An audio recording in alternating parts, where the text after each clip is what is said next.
If you struggle with confidence, then you clicked on the right video. Confidence, it has nothing to do with performance. It's all about presence. It's all about embodiment. It's all about being babes. And by the end of this video, I will give you everything you need to be able to root more and more into your divine confidence. Most likely, if you're struggling with confidence, then you don't see your self-worth. You don't think you're capable. You don't think you can arise to the occasion. But you have everything you need to be confident.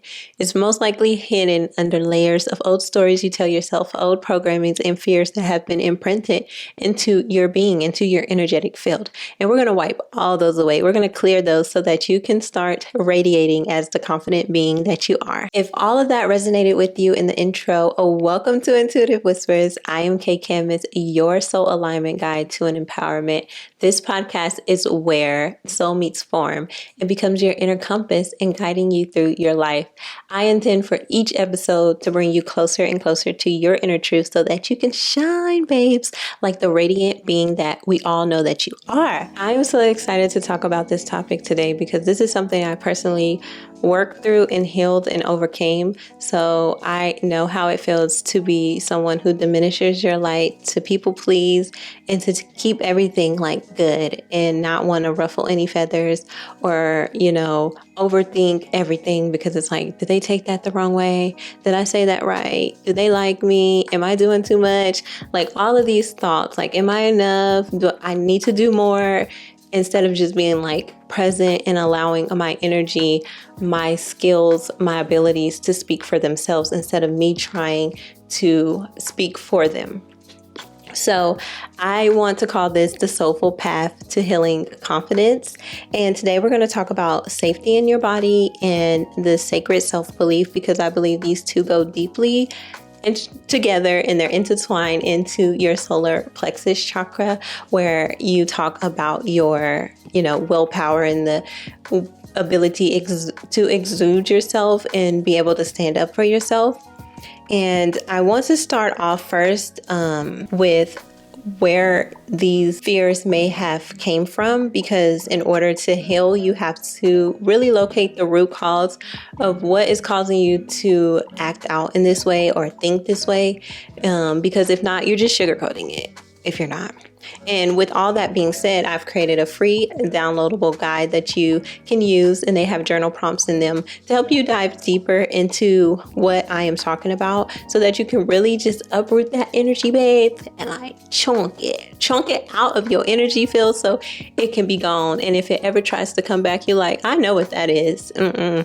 That's not my energy. I'm confident. I know I am worthy. I know I have everything I need to do the job, to do life, to get anything I want in life. So let's get into today's message. Let's talk about what do I mean when I say feeling safe in the body. Feeling safe in the body is talking about your ability to be able to feel safe to be yourself in any atmosphere. Of course, I get that there's a time and a place for certain behaviors and activities, but for the overall point, I am saying is like you can show up and be yourself no matter the opportunity or the place or the experience. You feel safe being you and showing your silly side, your fun side, your serious side, your angry side. Like you feel safe showing all of the emotions, and you don't fear judgment, rejection, or feeling in an energy of threat. Your nervous system is in freaking out and your heart's not pounding so hard to where you're like, sometimes I still struggle with that. And I have to tell myself, like, you are safe. It is okay. There is not a threat. You're just going into an opportunity, having a business meeting. You don't need to be over here passed out. Like you have to reprogram yourself and talk to yourself, because we learn things really early on, which I'm going to get into where these fears may have rooted in. But some of the things you may experience is shrinking your voice or ideals, constantly shifting your identity to fit the room, fit the person, fit the experience. You may overthink, you may people please, you may avoid opportunities altogether, which you self-sabotage because you feel like, hey, this is scary. And your body's like, no, this isn't safe. We shouldn't be doing this. So then you make up an excuse of why you can't do the certain thing or why that opportunity is not right for you when you know dang well You knew dang well you was excited about it. We're not doing that no more. Today, we are rooting in divine confidence. So, and like I said, in order to heal, you want to find the root cause. And usually our fears don't come from the present moment. It's somewhere in the past that we've learned to fear something, or it's been implanted in us through our DNA. The first place this could have implanted into your energetic field is through childhood. And when we're dismissed or silenced in our childhood, we learn really quickly, like, my parents or my caregivers don't care about my feelings, so I'm not even going to express them.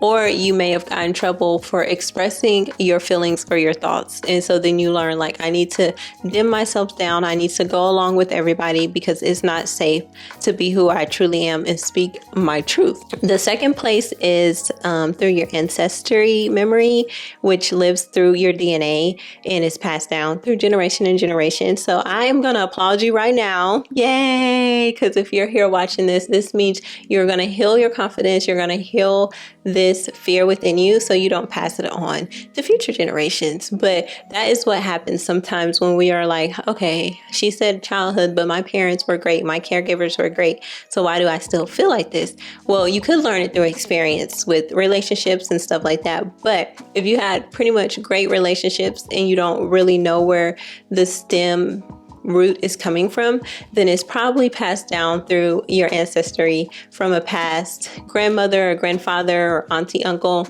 that, I said auntie, uncle, not auntie, uncle, grandfather or grandmother that may have struggled with, something similar where they spoke up and then they were silenced, or they were totally outcast or unalived for speaking their truth. So then, that trauma implanted and stayed within the DNA. And you may notice this through family mapping. If you family map with any issues, not even just with lack of confidence, say you have a hard time finding love, or you're dealing with some type of illness, you can go through your family mapping, which is just reflecting over your family history and saying, hey, I struggle with confidence. I noticed my mom did, my grandma did, my great grandma did, or my grandfather did, my dad did. And you'll start to see the patterns and the behaviors of your ancestors, and you can start rooting it like, hey, this is something that has been passed down as a generational,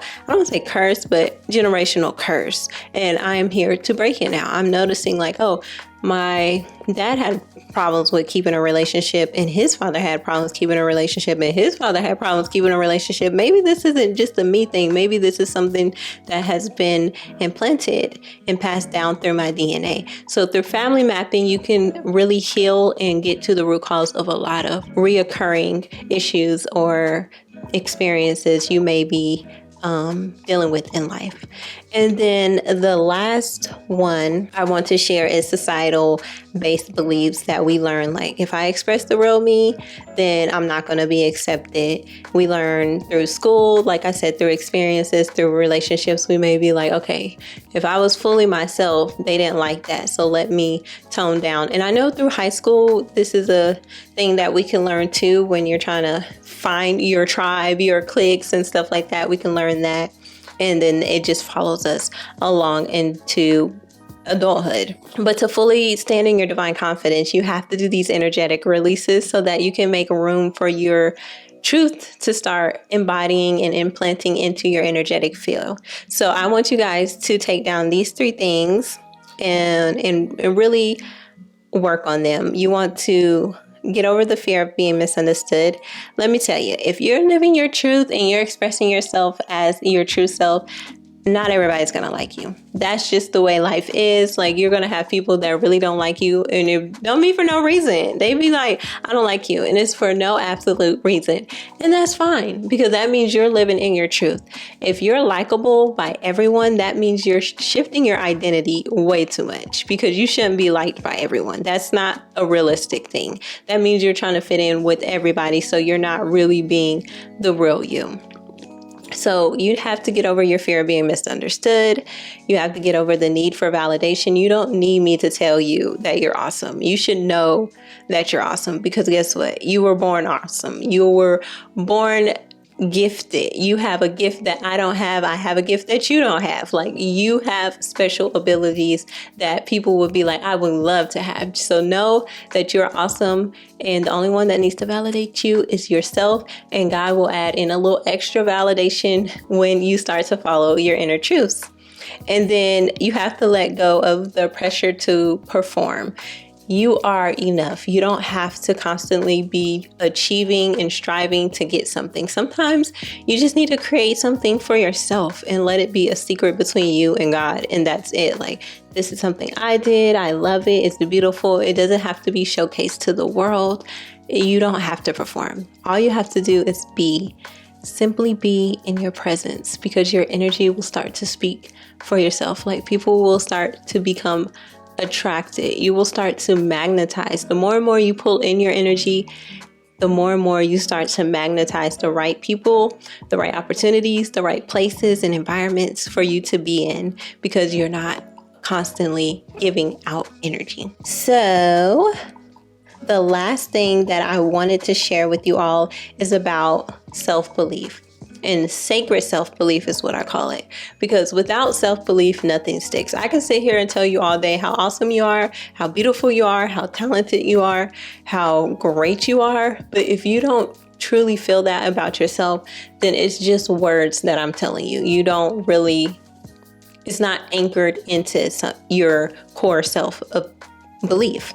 So it's important for you to start to speak to yourself with love and be compassionate. Even when you go through the document that I am giving to y'all for free, you want to answer those questions authentically, and you want to be compassionate with yourself, and you want to allow the energy to just come up truthfully. So usually if your first answer is your truthful answer, and then once you start to overthink it and analyze it, that's the ego trying to figure everything out. But if you don't believe in your self-worth, like, you're just not going to anchor in anything. You're going to constantly still shift your identities, look for validation, seek validation. So confidence is not something you project. It is something you are. You don't have to become it. I know I see a lot of videos talking about, like, oh, you want to be that girl, then you need to wear this color. You need to do this. And that is their truth. What is your truth? What is your confidence? Like, what does confidence look like to you? Because confidence to me may look different. Like, I may be like, it's the quirky person in the corner that has the balls to wear that outfit, to dance in public, to do anything that any other person wouldn't dare to do. Like, that is confidence, because they're living in their truth. The other confidence that people be teaching now is really just ego-based. It's like performance. It's like, I'm going to sit here. I'm not going to say anything in the meetings. I'm going to take notes and be quiet.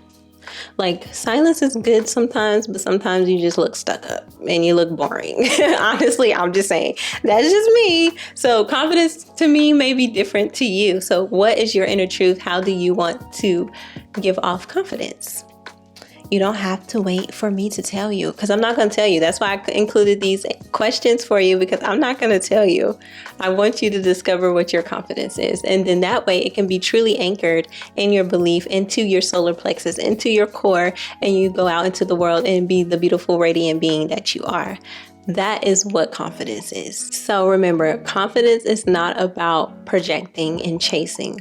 Confidence is something that you already are. So all you have to do is root back into it, babes, and know that you're confident. And when you step into it, your light, your beauty, your radiance, your embodiment will speak for itself. That is today's Whispers, babes. Remember that you are the vessel. Let it be sacred. Thank you so much for being here with me. And until next time, I will see y'all later. Bye for now.